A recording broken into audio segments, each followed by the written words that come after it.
Our spy photographers have caught the upcoming Hyundai Kona testing, and no, they didn't spot it in Hawaii. Despite being covered in some camouflage, we can see some details of the upcoming subcompact crossover's design. First and foremost is its stance. The Kona doesn't have a high ground clearance, making it look more like a hatchback with a small lift rather than a crossover. The Kona will be more akin to sportier entries in the growing subcompact crossover segment like the Mazda CX-3 and Nissan Juke. Even with the black covering, the Kona's polarizing front fascia is clearly visible with headlights placed low and LED accent strips similar to the ones found in the Jeep Cherokee and Nissan Juke positioned higher up.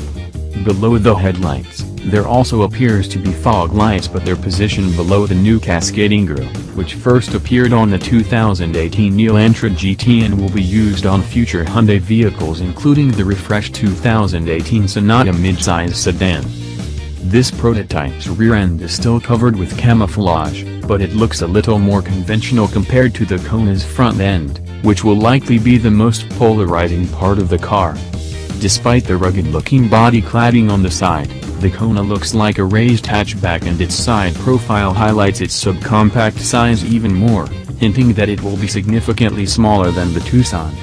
Despite all the covering in its interior, the Kona's center stack features a similar design to the Elantra GTs, including that freestanding tablet-like touchscreen.